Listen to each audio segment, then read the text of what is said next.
ಇವತ್ತಿನ best performer ಸತ್ಯ.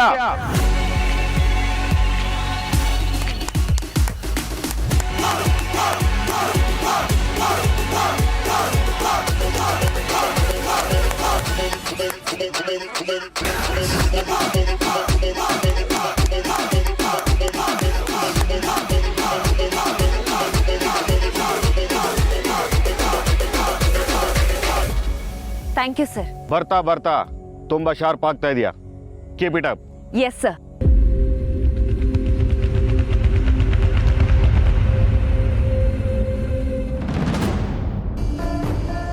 Sir, ಇನ್ನು ಎಷ್ಟು ದಿನ ನೀವು ಆ ಸತ್ಯನ ಟ್ರೈನಿಂಗ್ ಇಂದ ಹೊರಗೆ ಹಾಕಿಲ್ಲ?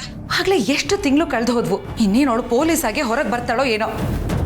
ಸರ್, ನಿಮ್ಮನ್ನ ಎಷ್ಟು ನಂಬಿದೆ, ನೀವೇ ಈ ಕೆಲಸ ಮಾಡ್ಕೊಟ್ಟಿಲ್ಲ ಅಂದ್ರೆ ಹೇಗೆ ಸರ್? ಥೂ, ಈ ಅಮ್ಮ ಬಿಡೋ ಹಾಗೆ ಕಾಣ್ತಿಲ್ಲ. ಈ ಕಡೆಯಿಂದ ಆ ಹುಡುಗಿನೂ ಜಗ್ಗ ಪಾರ್ಟಿ ಅಲ್ಲ. ಸುಮ್ಮನೆ ನಾನು ತಗಲಾಕೊಂಡೆ. ಹಲೋ, ನಾನು ಮಾತಾಡ್ತಿರೋದು ಕೇಳಿಸ್ತಿದ್ಯಾ ಸರ್? ಹಾಂ, ಕೇಳಿಸ್ತಾ ಇದೆ ಮೇಡಮ್. ಆದರೆ ನಿಮ್ಗೆ ಏನು ಉತ್ತರ ಕೊಡಲಿ ಅಂತ ಗೊತ್ತಾಗ್ತಲ್ಲ ಅಷ್ಟೆ. ನಾನು ಎಷ್ಟೇ ಪ್ರಯತ್ನ ಪಟ್ಟರು ಆ ಹುಡುಗಿ ಸಿಗಾಕೊಂತ ಇಲ್ಲ ಮೇಡಮ್. ಸರ್, ಅಲ್ಲಿರೋ ಟ್ರೈನರ್ಗೆ ಕೈ ಮುರ್ತಿದ್ದಾಳೆ. ಅದನ್ನೇ ನೆಪವಾಗಿ ಇಟ್ಕೊಂಡು ಅವಳನ್ನ ಆಚೆ ಹಾಕಿ ಸರ್. ಇದಕ್ಕಿಂತ ರೀಸನ್ ಬೇಕಾ? ಟ್ರೈನರ್ ವಿಷಯ ನಿಮ್ಗೆ ಗೊತ್ತಾಯ್ತು ಮೇಡಮ್? ಸರ್, ನನಗೆ ಎಲ್ಲ ಗೊತ್ತಾಗತ್ತೆ. ದಯವಿಟ್ಟು ಇದೇ ವಿಷಯನ ನೆಪವಾಗಿ ಇಟ್ಕೊಂಡು ಆ ಸತ್ಯನ ಟ್ರೈನಿಂಗ್ ಇಂದ ಹೊರಗೆ ಹಾಕಿ ಸರ್. ಮೇಡಮ್, ಆ ವಿಷಯನ ಮತ್ತೆ ಕೆದಕೋದಕ್ಕಾಗೋದಿಲ್ಲ. ಸರಿ, ಹಾಗಿದ್ರೆ ಇನ್ನೊಂದ್ಸಲ ಯಾರ ಮೇಲಾದ್ರೂ ಕೈ ಮಾಡೋ ಹಾಗೆ ಸಿಚುಯೇಷನ್ ಕ್ರಿಯೇಟ್ ಮಾಡಿ, ಆಮೇಲೆ ಅದೇ ರೀಸನ್ ಅನ್ನ ಇಟ್ಕೊಂಡು ಅವಳನ್ನ ಹೊರಗೆ ಹಾಕಿ. ಆಯ್ತು ಮೇಡಮ್. ಸರ್, ಸುಮ್ಮನೆ ಬಾಯಿ ಮಾತಿಗೆ ಅನ್ನೋದಲ್ಲ, ಪ್ಲೀಸ್ ಕೆಲಸ ಆಗಬೇಕು ಸರ್. ಸರ್, ಏನಿದು? ಗೊತ್ತಿಲ್ಲ. ಸರಿ, ಹೋಗಿ.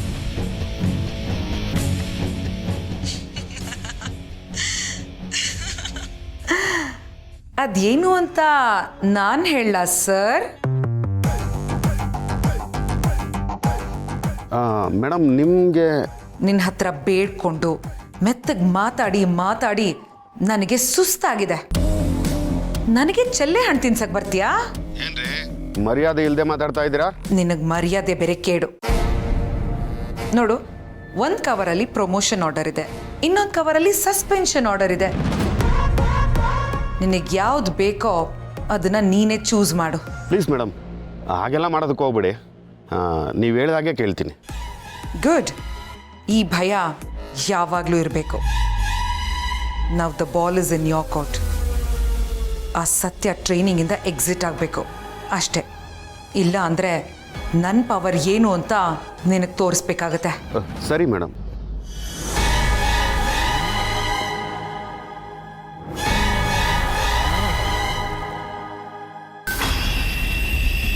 ಆ ಹುಡುಗಿ ನೋಡಿದ್ರೆ ಅಷ್ಟೊಳ್ಳೆ ಪರ್ಫಾರ್ಮರು. ಈ ಅಮ್ಮನ ನೋಡಿದ್ರೆ ಅವಳನ್ನೇ ಓಡಿಸು ಅಂತಿದ್ದಾಳೆ. ಏನಪ್ಪ ಮಾಡಲಿ, ಇದೊಳ್ಳೆ ಸಂಕಟಕ್ಕೆ ಬಂತಲ್ಲ ಇದು.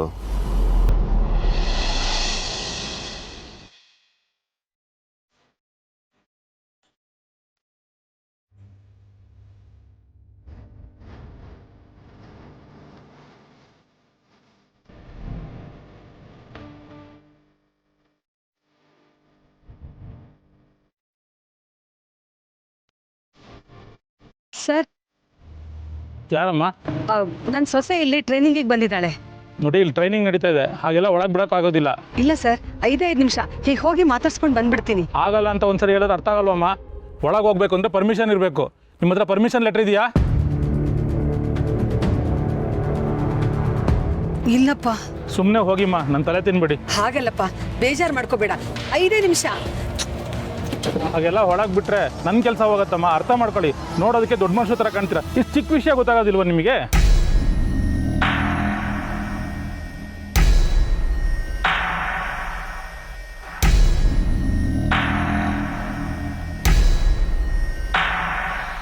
ಏನೋ ಗಲಾಟೆ ಆಗ್ತಾ ಇರೋ ಥರ ಇದೆ ಸರ್. ಬನ್ನಿ ನೋಡ್ಕೊಂಬರೋಣ.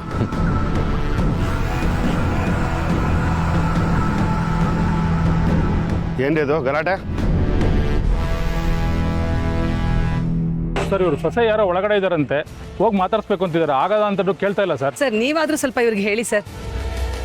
ನನ್ನ ಸೊಸೆ ಟ್ರೈನಿಂಗಿಗೆ ಬಂದಿದ್ದಾಳೆ, ಒಂದು ಸ್ವಲ್ಪ ನೋಡ್ಕೊಂಡು ಹೊರಟೋಗ್ತೀನಿ ಸರ್. ನೋಡಿ ಅಮ್ಮ, ಅವ್ರು ನಿಮಗೆ ಕನ್ನಡದಲ್ಲಿ ತಾನೇ ಹೇಳ್ತಾ ಇದ್ದಾರೆ.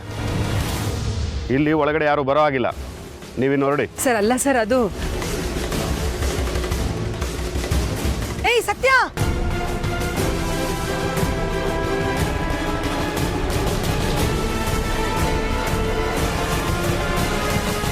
ಏಯ್ ಸತ್ಯ,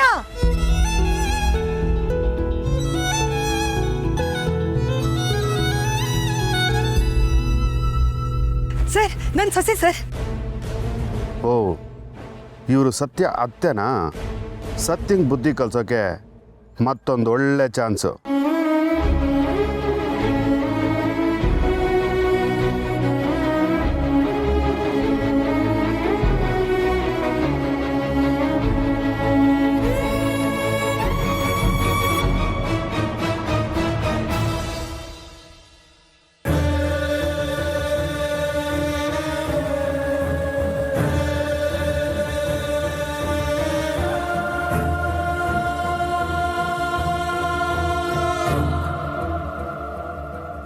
ಎಲ್ಲಿ ಹೋಗ್ತಾ ಇದೆಯಾ? ಸರ್ ನನ್ನ ಅತ್ತೆ ಸರ್.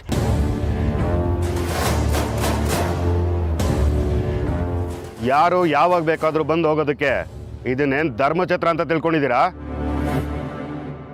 ಸರ್ ಸರ್ ಅವಳನ್ನೇನು ಅನ್ಬೇಡಿ ಸರ್, ಅವಳನ್ನ ನೋಡೋದಕ್ಕೆ ಬಂದಿರೋದು ನಾನು ತಾನೇ. ಸರ್ ಪಾಪ ಅವ್ರು ತುಂಬ ದೂರದಿಂದ ಬಂದಿದ್ದಾರೆ ಸರ್.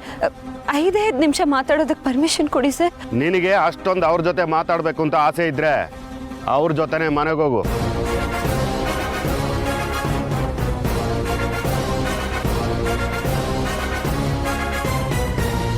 ಇದು ಸೈನಿಕರನ್ನ ತಯಾರು ಮಾಡೋ ಯುದ್ಧ ಭೂಮಿ.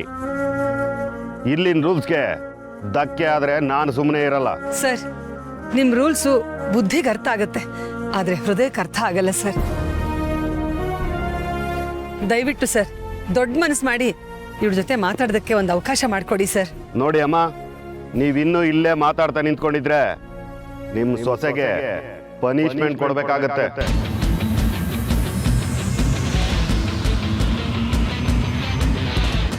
ಸತ್ಯ, ಗೋ ಇನ್ಸೈಡ್.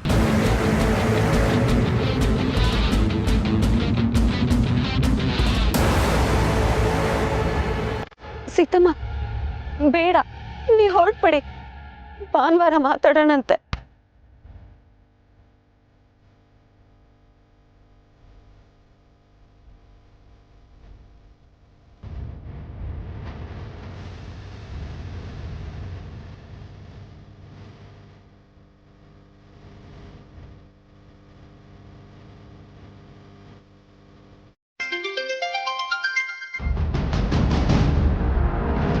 ಸರ್, ಹಾಂ ಹೌದು ಸರ್. ಸರ್ ಅದು ಟ್ರೈನಿಂಗ್ ನಡೀತಾ ಇದೆ ಸರ್. Okay sir.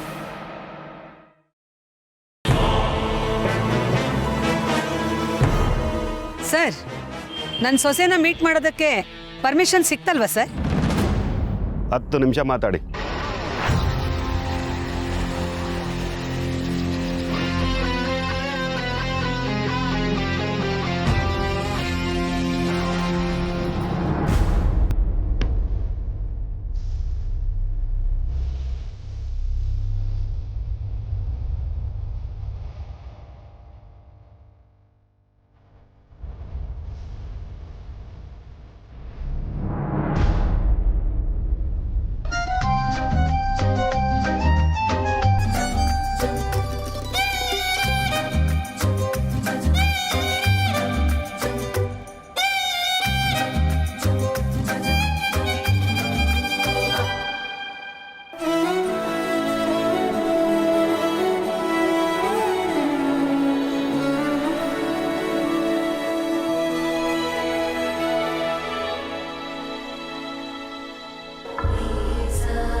ನನ್ನ ಮನೆ ಮನಸ್ಸು ಎಲ್ಲ ನೀನೇ ಆವರಿಸ್ಕೊಂಡಿದ್ಯಾ ಅಂತ ನನಗೆ ರಿಯಲೈಸ್ ಆಗೋಕ್ಕೆ ನೀನು ಅಷ್ಟು ದೂರ ಹೋಗ್ಬೇಕಾಯ್ತು.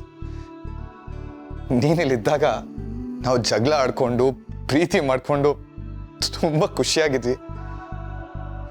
ಆದರೆ ಇವಾಗ ಜಗಳ ಮಾಡೋಕ್ಕೂ ಪ್ರೀತಿ ಮಾಡೋಕ್ಕೂ ನೀನು ಹತ್ರ ಇಲ್ಲ. ನಿನ್ನ ತುಂಬ ಮಿಸ್ ಮಾಡ್ಕೋತಾ ಇದ್ದೀನಿ ಸತ್ಯ. ನಿನ್ನ ಬಿಟ್ಟಿರೋ ಶಕ್ತಿ ನನಗಿಲ್ಲ. ನೀನು ಬರೋ ದಾರಿನೇ ಕಾಯ್ತಾ ಇದ್ದೀನಿ. ನೀನು ಯಾವಾಗ ಬರ್ತೀಯ? ನಿನ್ನನ್ನು ಯಾವಾಗ ನೋಡ್ತೀನಿ? ಬೇಗ ಬಂದ್ಬಿಡು ಸತ್ಯ, ಪ್ಲೀಸ್. ತುಂಬ ಮಿಸ್ ಮಾಡ್ಕೋತಾ ಇದ್ದೀನಿ ನಿನ್ನನ್ನು.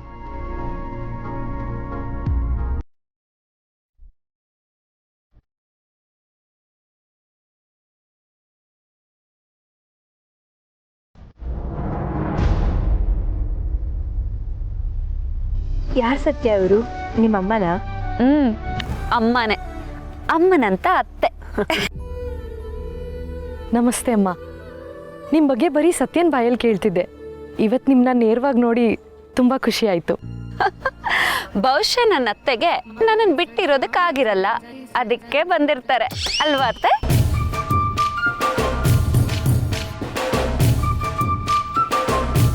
ನಿನಗೂ ಆಚೆ ಹೋಗೋ ಅವಕಾಶ ಇತ್ತಿದ್ರೆ ನೀನು ಹೋಗಿ ಅತ್ತೆ ನೋಡ್ಕೊಂಡು ಬರ್ತಿದ್ದೆ ಅಲ್ವಾ ಸತ್ಯ? ಹೌದು, ಅದೇನೋ ನಿಜ. ಯಾಕೆ ಅಂದರೆ ಮದುವೆ ಆದಾಗಿಂದ ಇವತ್ತಿನವರೆಗೂ ನಾನು ಅತ್ತೆನ ಯಾವತ್ತೂ ಬಿಟ್ಟಿದ್ದೇ ಇಲ್ಲ. ಇದೇ ಮೊದಲನೇ ಸತಿ ಬಿಟ್ಟಿರೋದು. ಹೌದಮ್ಮ, ನನ್ನ ಮಗ ಕಾರ್ತಿಕು ಆಫೀಸು ಮೀಟಿಂಗು ಅಂತ ಓಡಾಡ್ತಾನೆ ಇರ್ತಾನೆ. ಆದರೆ ನನ್ನ ಸೊಸೆ ನನ್ನನ್ನು ಬಿಟ್ಟು ಎಲ್ಲೂ ಹೋಗಿಲ್ಲ. ಅದಕ್ಕೆ ಯಾಕೆ ಇವಳನ್ನ ನೋಡದೆ ಇರೋಕ್ಕೆ ಕಷ್ಟ ಆಗ್ತು ನನಗೆ. ನಿಮ್ಮ ರೂಲ್ಸು ರೆಗ್ಯುಲೇಷನ್ಸನ್ನೆಲ್ಲ ದಾಟ್ಕೊಂಡ್ಬಿಟ್ಟು ಬಂದೇ ಬಿಟ್ಟೆ. ನಾನು ಅಷ್ಟೇ ಅತ್ತೆ, ನಿಮ್ಮನ್ನು ತುಂಬ ಮಿಸ್ ಮಾಡಿಕೊಂಡೆ. ಮನೇಲೆಲ್ಲ ಹೇಗಿದ್ದಾರೆ? ಎಲ್ಲರೂ ಚೆನ್ನಾಗಿದ್ದಾರೆ ಕಣೆ ಹುಡುಗಿ. ನಾನು ಬಂದಿದ್ರಿಂದ ನಿನಗೆ ಪನಿಷ್ಮೆಂಟ್ ಸಿಗತ್ತೇನೋ ಅಲ್ವಾ? ಪರವಾಗಿಲ್ಲ ಬಿಡಿ ಅತ್ತೆ, ನಿಮ್ಗೋಸ್ಕರ ತಾನೇ ಪನಿಷ್ಮೆಂಟು ತಗೋತೀನಿ. ಅಮ್ಮ, ನಿಮ್ಮಿಬ್ರು ಲವ್ ಸ್ಟೋರಿ ಬಗ್ಗೆ ಸತ್ಯ ಯಾವಾಗಲೂ ಹೇಳ್ತಿರ್ತಾಳೆ. ಆದರೆ ಇವತ್ತು ನಿಮ್ಮ ಬಾಯಲ್ಲಿ ಕೇಳಬೇಕು ಅಂತ ಆಸೆ. ನಾನು ಹೇಳಲ್ಲಮ್ಮ, ನನಗಿಂತ ಚೆನ್ನಾಗಿ ನನ್ನ ಸೊಸೆನೇ ಹೇಳ್ತಾಳೆ, ಕೇಳು. ಚೇತನ, ನಮ್ದು ಬರೀ ಆರ್ಡಿನರಿ ಲವ್ ಸ್ಟೋರಿ ಅಲ್ಲ, ಎಕ್ಸ್ಟ್ರಾರ್ಡಿನರಿ ಲವ್ ಸ್ಟೋರಿ. ಇಡೀ ಕರ್ನಾಟಕದಲ್ಲೇ ವರ್ಲ್ಡ್ ಫೇಮಸ್. ಕಿತ್ತಾಡ್ಕೊಂಡೆ ಪ್ರೀತಿ ಮಾಡಿದೀವಿ ಅಲ್ವಾ ಅತ್ತೆ? ಅದೇನೋ ಯಾವಾಗಲೂ ಒಂದು ಡೈಲಾಗ್ ಹೇಳೋಳು, I love you, you must love me ಅಂತ. ನಮ್ಮತ್ತೆ ಶಾಸ್ತ್ರ ಸಂಪ್ರದಾಯ ಅನ್ನೋ ಕ್ಯಾಟಗರಿ. ಇವಳು ಯಾವಾಗ ನೋಡಿದ್ರು ಹೊಡಿ ಬಡಿ ಅನ್ನೋಳು. ಆಮೇಲೆ ನಮ್ಮತ್ತೆ ಒಂದ್ ಹೆಜ್ಜೆ ಮುಂದೆ ಬಂದ್ರು. ನನ್ನ ಸೊಸೆ 2 ಹೆಜ್ಜೆ ಮುಂದೆ ಬಂದ್ಲು. ಈಗ ನಾವಿಬ್ರು ಸೇರ್ಕೊಂಡು ಒಟ್ಟಿಗೆ ಹೆಜ್ಜೆ ಹಾಕ್ತಾ ಇದೀವಿ. ಅತ್ತೆ ಸೊಸೆಗಿಂತ ಜಾಸ್ತಿ ತಾಯಿ ಮಗಳಾಗಿದ್ದೀವಿ. ಅತ್ತೆ ಸೊಸೆ ಅಂದರೆ ಈಗಿರಬೇಕು. ಅಬ್ಬಬ್ಬ, ಏನು ಪ್ರೀತಿ, ಏನು ವಿಶ್ವಾಸ. ನಮ್ಮನೆಲ್ಲೂ ಇದ್ದಾರೆ ಅತ್ತೆ, ಯಾವಾಗಲೂ ಜಗಳ ಆಡ್ತಿರ್ತಾರೆ. ಸತ್ಯ, ಹೊಗಳಿಕೆ ಜಾಸ್ತಿ ಆಯಿತು. ನನಗೆ ತುಂಬ ಮುಜುಗರ ಆಗ್ತಾ ಇದೆ. ಅದು ಬಿಡು, ನೀನು ಹೇಗಿದೀಯಾ? ನಿನ್ನ ಟ್ರೈನಿಂಗ್ ಹೇಗೆ ನಡೀತಾ ಇದೆ? ಅತ್ತೆಗೆ ನಿಜ ಹೇಳೋ ಬೇಡವೋ? ಇಲ್ಲಿ ನಡೀತಾ ಇರೋದನ್ನ ಹೇಳಿದ್ರೆ ಅತ್ತೆ ಸುಮ್ಮನೆ ಬೇಜಾರು ಮಾಡ್ಕೋತಾರೆ. ಹೇ ಹುಡುಗಿ, ನಿನ್ನೆ ಕೇಳ್ತಾ ಇದ್ದೀನಿ. ಹಾ, ಚೆನ್ನಾಗಿದ್ದೀನಿ ಅತ್ತೆ. ಇಲ್ಲೆಲ್ಲ ಎಷ್ಟು ಒಳ್ಳೆ ಫ್ರೆಂಡ್ಸ್ ಸಿಕ್ಕಿದ್ದಾರೆ ನೋಡಿ. ಚೇತನ ಅಂತ ಒಳ್ಳೆ ರೂಮ್ ಮೇಟು, ಬೆಸ್ಟ್ ಫ್ರೆಂಡು ಎಲ್ಲರೂ ಸಿಕ್ಕಿದ್ದಾರೆ. ಹೇ ಹುಡುಗಿ, ನಿನ್ನ ಟ್ರೈನಿಂಗ್ ಹೇಗೆ ನಡೀತಾ ಇದೆ ಅಂತ ಕೇಳ್ದೆ. ಹಾ, ಚೆನ್ನಾಗಿ ನಡೀತಿದೆ ಅತ್ತೆ. ನನಗಂತೂ ಯಾವಾಗಲೂ ನಿಂದೇ ಧ್ಯಾನ. ನೀನು ಯಾವಾಗ ಟ್ರೈನಿಂಗ್ ಮುಗಿಸಿ ಮನೆಗೆ ಬರ್ತೀಯ ಅಂತ ಕಾಯ್ತಾ ಇದ್ದೀನಿ.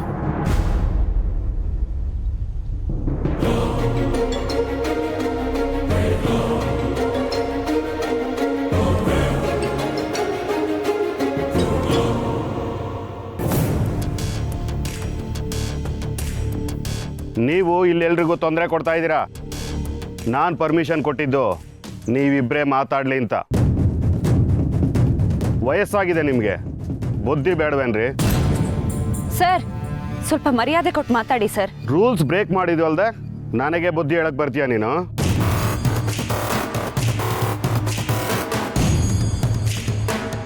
ನೋಡಿ ಸರ್, ನಿಮ್ಮ ಸ್ಥಾನಕ್ಕೆ ಬೆಲೆ ಕೊಟ್ಟು ಸುಮ್ಮನೆ ಇದ್ದೀನಿ. ನೀವು ಹೀಗೆ ನನ್ನ ಸೊಸೆಗೆ ತೊಂದರೆ ಕೊಡ್ತಾ ಇದ್ರೆ ಖಂಡಿತ ಸುಮ್ಮನೆ ಇರಲ್ಲ. ನನ್ನಿಂದ ಇವಳಿಗೆ ತೊಂದರೆನಾ? ಇಲ್ಲಿ ಇವಳಿಂದ ಎಲ್ರಿಗೂ ತೊಂದರೆ ಆಗ್ತಾ ಇದೆ. ತೊಂದರೆ ಯಾರಿಂದ ಆಗ್ತಾ ಇದೆ ಅಂತ ನನಗೆ ಚೆನ್ನಾಗಿ ಗೊತ್ತು ಸರ್. ನೀವೇ ಅಲ್ವಾ ಹರೀಶ್ ಕುಮಾರ್? ಎಲ್ಲಾನು ಎಲ್ರ ಮುಂದೆ ಮಾತಾಡಬೇಕು ಅಂತ ನೀವೇ ಬಯಸಿದಾಗ ನಾನ್ಯಾಕೆ ಮಾತಾಡದೇ ಇರಬೇಕು? ಏನ್ರಿ ನಿಮ್ಮ ಮಾತಿನ ಅರ್ಥ? ನಮ್ಮ ಸತ್ಯನ ವಿಚಾರದಲ್ಲಿ ನೀವು ನಡ್ಕೋತಾ ಇರೋದು ತಪ್ಪು ಸರ್. ನಾನು ಕೋಟೆ ಮನೆ ರಾಮಚಂದ್ರ ರಾಯರ ಹೆಂಡತಿ. ನಾನು ಮನಸ್ಸು ಮಾಡಿದ್ರೆ ಈಗಲೇ ನಿಮ್ಮ ಹೈಯರ್ ಅಥಾರಿಟೀಸ್ಗೆ ಕಂಪ್ಲೇಂಟ್ ಕೊಟ್ಟು ನಿಮ್ಮ ಮೇಲೆ ಆ್ಯಕ್ಷನ್ ತಗೊಳಕ್ಕೆ ಹೇಳ್ಬೋದು. ಯಾಕೆಂದರೆ ನೀವು ತಪ್ಪು ಮಾಡಿದ್ದೀರಿ ಅನ್ನೋದಕ್ಕೆ ನನ್ನ ಹತ್ರ ಸಾಕ್ಷಿ ಇದೆ. ನೀವ್ಯಾರಾದ್ರೂ ನನಗೇನ್ರಿ? ನಾನು ರೂಲ್ಸ್ ಫಾಲೋ ಮಾಡ್ತಾ ಇದ್ದೀನಿ ಅಷ್ಟೇ. ನಿಜವಾಗ್ಲೂ ರೂಲ್ಸ್ ಫಾಲೋ ಮಾಡ್ತಿದ್ದೀರಾ ಸರ್? ನೀವು ಸತ್ಯಂಗೆ ಬೇಕು ಬೇಕು ಅಂತ ಹಿಂಸೆ ಕೊಡ್ತಿಲ್ವಾ ಹಾಗಾದರೆ? ಆದರೆ ಇವಳು ತಪ್ಪೇ ಮಾಡದಿದ್ದಾಗಲೂ ನೀವು ಪನಿಷ್ಮೆಂಟ್ ಕೊಟ್ಟಿದ್ದೀರಲ್ವಾ ಸರ್? ಕೀರ್ತನ ಅನ್ನೋರ್ ಮಾತು ಕೇಳ್ಕೊಂಡು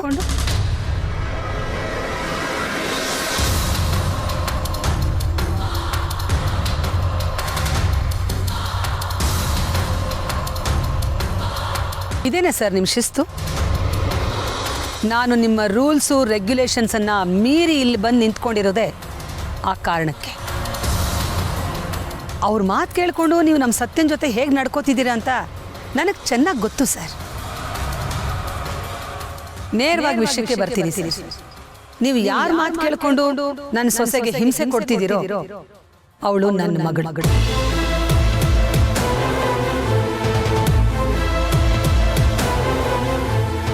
ಅವಳಿಗೆ ಇವಳು ಏಳಿಗೆ ಕಂಡ್ರೇನೇ ಆಗಲ್ಲ ಸರ್. ಇಲ್ಲಿ ಟ್ರೈನಿಂಗಿಗೆ ಬಂದಿರೋ ಎಷ್ಟೋ ಹೆಣ್ಮಕ್ಳ ಮನೆಯಲ್ಲಿ ನನ್ನ ಮಗಳು ಕೀರ್ತನಂಥವ್ರು ಇದ್ದೇ ಇರ್ತಾರೆ ಸರ್. ಅವಳು ಇನ್ಫ್ಲೂಯೆನ್ಸ್ ಮಾಡಿಕೊಂಡು ನಿಮ್ಮ ಹತ್ರ ಮಾತಾಡಿದ್ಲು, ನೀವು ಇವಳಿಗೆ ಹಿಂಸೆ ಕೊಟ್ರಿ. ನೋಡಿ ಸರ್, ಅವಳು ನಿಮ್ಮನ್ನು ಮುಂದೆ ಇಟ್ಕೊಂಡು ನನ್ನ ಸೊಸೆನ ಕಾಡ್ತಾ ಇದ್ದಾಳೆ. ನಾನೇನು ಹೇಳಬೇಕು ಅದನ್ನೆಲ್ಲ ಹೇಳಿದ್ದೀನಿ ಸರ್. ಇಷ್ಟೆಲ್ಲ ಆದಮೇಲೂ ನೀವು ನನ್ನ ಸೊಸೆಗೆ ತೊಂದರೆ ಕೊಡ್ತೀನಿ ಅನ್ನೋದಾದರೆ ಯಾಕಪ್ಪ ಇವಳಿಗೆ ನಾನು ತೊಂದರೆ ಕೊಟ್ಟೆ ಅಂತ ನೀವು ಪಶ್ಚಾತ್ತಾಪ ಪಡಬೇಕು ಸರ್. ಹಾಗೆ ನಾನು ಮಾಡಿ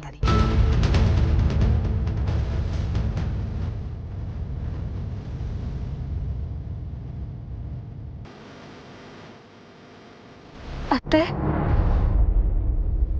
ಹೌದು ಹುಡುಗಿ, ಇದೆಲ್ಲ ನನಗೆ ಹೇಗೆ ಗೊತ್ತಾಯ್ತು ಅಂತ ಅನ್ಕೋತಿದ್ಯಾ?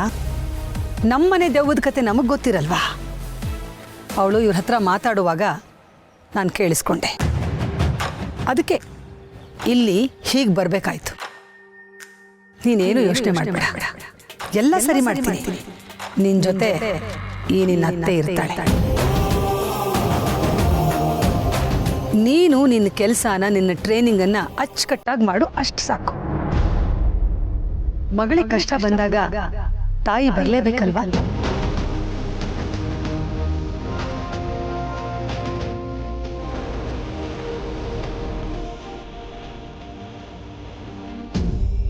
ಸರ್, ಇದನ್ನ ವಾರ್ನಿಂಗ್ ಅಂತಾನೆ ತಿಳ್ಕೊಳ್ಳಿ, ತಿದ್ದುಕೊಳ್ಳಿ. ಸರ್, ಇದು ಗುರುಕುಲ. ಗುರುಗಳೇ ತಪ್ಪು ಮಾಡಿದ್ರೆ ಶಿಷ್ಯಂದ್ರೆ ಏನು ಮಾಡಬೇಕು ಸರ್? ಅಲ್ಲ ಸರ್, ನೀವು ಪೊಲೀಸ್ ತರಬೇತಿ ಕೊಡ್ತಿದ್ದೀರಿ, ನೀವೇ ಹೀಗೆ ಮಾಡಿಬಿಟ್ರೆ ಒಳ್ಳೆ ಅಧಿಕಾರಿಗಳು ಎಲ್ಲಿಂದ ಬರಬೇಕು? ಇದು ನನ್ನ ರಿಕ್ವೆಸ್ಟ್ ಅಂದ್ಕೊಳ್ಳಿ ಸರ್. ನನ್ನ ಸೊಸೆ ತಪ್ಪು ಮಾಡಿದ್ರೆ ಅವಳಿಗೆ ತಿದ್ದಿ ಬುದ್ಧಿ ಹೇಳಿ ಶಿಕ್ಷೆ ಕೊಡಿ. ಅವಳಿಗೊಬ್ಬಳಿಗೆ ಅಲ್ಲ, ಇಲ್ಲಿ ಯಾರೇ ತಪ್ಪು ಮಾಡಿದ್ರೂ ಶಿಕ್ಷೆ ಕೊಡಿ ಸರ್. ಅದು ನಿಮ್ಮ ಹಕ್ಕು. ಹಾಗಂತ ಯಾರ್ದೋ ದ್ವೇಷಕ್ಕೆ ನಿಮ್ಮ ನೈತಿಕತೆಯನ್ನು ಕಳ್ಕೋಬೇಡಿ ಸರ್. ನಿಮಗೆ ಕೈ ಮುಗಿದು ಕೇಳ್ಕೊತೀನಿ. ನೀವು ಬಂದು ಕಣ್ ತೆರೆಸಿದ್ದೀರ. ಯಾವುದೋ ಒತ್ತಡಕ್ಕೆ ಮಣಿದು ಈ ಥರ ಮಾಡ್ತಾ ಇದ್ದೆ. ಇನ್ಮೇಲೆ ಸತ್ಯನಿಗೆ ನನ್ನ ಕಡೆಯಿಂದ ಯಾವುದೇ ತೊಂದರೆ ಆಗಲ್ಲ. ನನ್ನನ್ನು ಕ್ಷಮಿಸ್ಬಿಡಿ.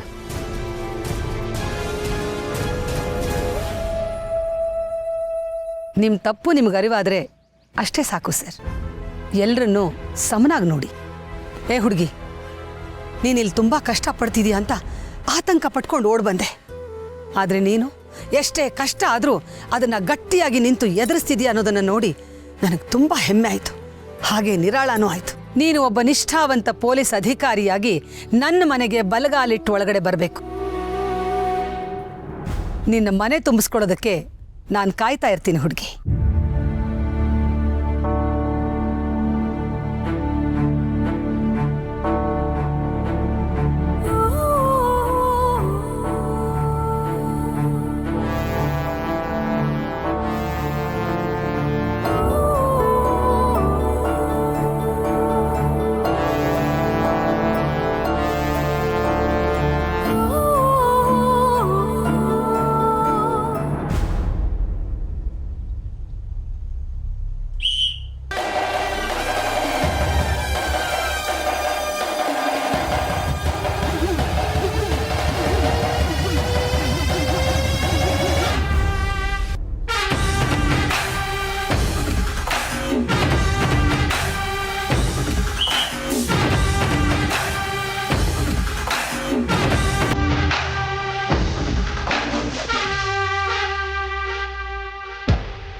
ಚೇತನ ಚೇತನ ಚೇತನ ಗೊತ್ತಿಲ್ಲ ಮೇಡಮ್. ಚೇತನ ನೀರು ನೀರು ಚೇತನ ಚೇತನ ಆಮೇಲೆ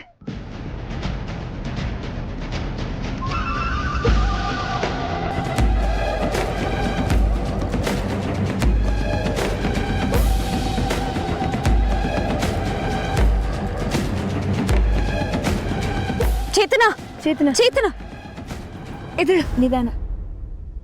ನೀರು ಕುಡಿ. ಏನಾಯ್ತು ಚೇತನ? ಅದು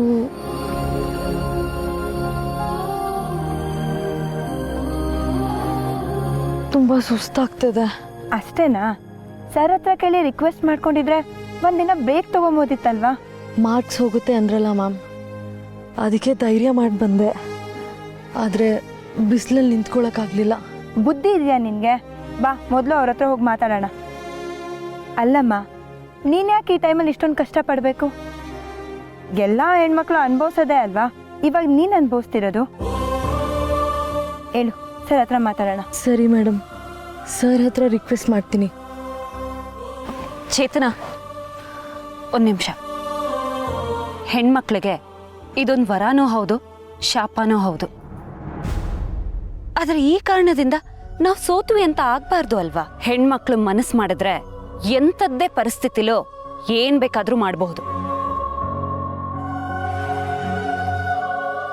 ಆಗಲ್ಲ ಅನ್ನೋದನ್ನ ಮೊದಲು ತಲೆಯಿಂದ ಕಿತ್ತಾಕ್ತಾ ಆಗತ್ತೆ ಅಂತ ಇದ್ದಿಡ್ದೆ.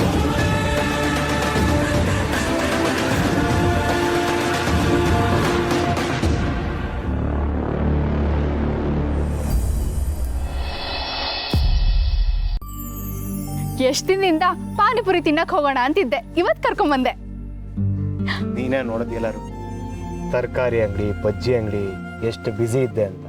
ಪರವಾಗಿಲ್ಲ ಮಾವ, ಉದ್ಯೋಗಂ ಪುರುಷ ಲಕ್ಷಣಂ ಅಂತೆ. ನೀನಿಷ್ಟು ಕಷ್ಟಪಟ್ಟು ದುಡಿತಾ ಇರೋದನ್ನ ನೋಡ್ತಿದ್ರೆ ನನಗಂತೂ ತುಂಬಾ ಖುಷಿ ಆಗ್ತಿದೆ. ಥ್ಯಾಂಕ್ಸ್ ರುಕ್ಕು. ನಾನು ಮುಂಚೆಯಿಂದನೂ ಹೀಗೆ ಇದ್ದಿದ್ರೆ ಮೋಸ್ಟ್ಲಿ ಏನಾದರೂ ಸಾಧನೆ ಮಾಡ್ತಿದ್ದೆ ಅನ್ಸುತ್ತೆ. ಈಗಲೂ ಏನ್ ಕಮ್ಮಿ, ನಿನ್ ವ್ಯಕ್ತಿತ್ವನ್ನೇ ಬದಲಾಯಿಸ್ಕೊಂಡು ಎಷ್ಟು ಒಳ್ಳೆ ಮನುಷ್ಯನಾಗಿ ಬದಲಾಗಿದ್ಯಾ. ಮನೆ ಜವಾಬ್ದಾರಿ ತಗೊಂಡಿದ್ಯಾ, ಇದನ್ನು ಸಾಧನೆನೇ ಅಲ್ವಾ? ನನ್ಗಂತೂ ನೀನ್ ಕಂಡ್ರೆ ತುಂಬಾ ಹೆಮ್ಮೆ ಮಾವ. ಇಂಥ ಮಾತುಗಳನ್ನ ನನ್ನ ಹೆಂಡತಿ ಬಾಯಿಂದ ಕೇಳೋ ಹಾಗಿದ್ದಿದ್ರೆ. ಮಾವ ಏನು ಅಷ್ಟೇ ಮಾಡ್ತಿದ್ಯಾ, ಪಾನಿಪುರಿ ಹೇಳು. ಅಣ್ಣ 2 ಪಾನಿಪುರಿ. ಮಾವ, ಬೆಂಗಳೂರಲ್ಲಿ ಕಾಸು ಟೈಮು ಇದ್ರೆ ಯಾವಾಗ ಏನ್ ಬೇಕಾದ್ರೂ ಸಿಗುತ್ತಲ್ವಾ?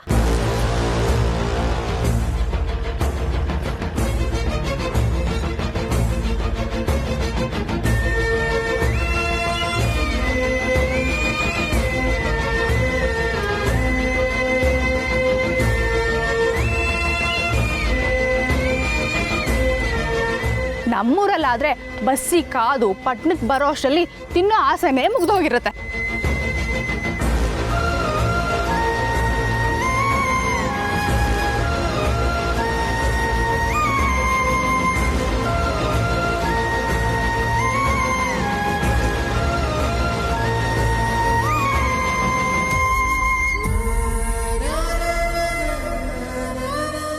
ಮಾವ, ನಾನು ಹೇಳ್ತಿರೋದು ಕೇಳಿಸ್ತಿದ್ಯಾ?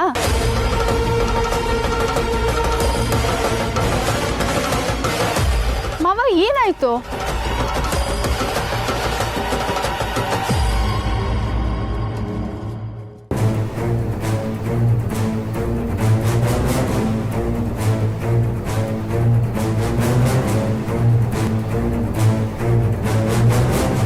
ಏನ್ ಮಾವ ಇದು?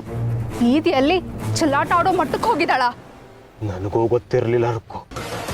ಇವಳಿಗೆ ಇವತ್ತೊಂದು ಪಾಠ ಕಲಿಸದೆ ಸುಮ್ಮನಿರಲ್ಲ ನಾನು.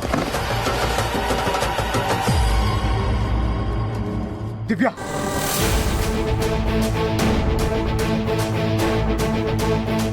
ಏನು ಮಾಡ್ತಿದ್ಯಾ ಇಲ್ಲಿ ಬೀದಿಲಿ ಇವನ್ ಜೊತೆ? ಹೇಳೋದಕ್ಕೂ ಅಸಹ್ಯ ಆಗುತ್ತೆ ನನಗೆ. ನಾನ್ ಏನ್ ಬೇಕಿದ್ರು ಮಾಡ್ತೀನಿ, ಅದನ್ನ ಕೇಳಕ್ ನೀನ್ ಯಾರೋ? ಛೇ, ಮೂರು ಬಿಟ್ಟವಳೆ.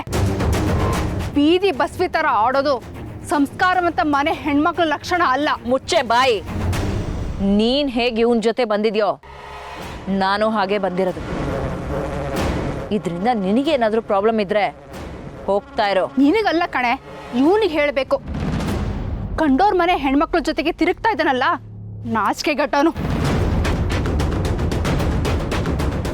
ಇವನ್ ತಂಟೆಗೆ ಬಂದ್ರೆ ಹಲ್ಲು ಉದುರಿಸ್ಬಿಡ್ತೀನಿ.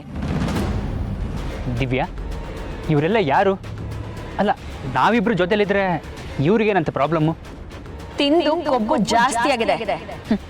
ಇವರು ನಮ್ಮನೆ ಕೆಲ್ಸದವ್ರು.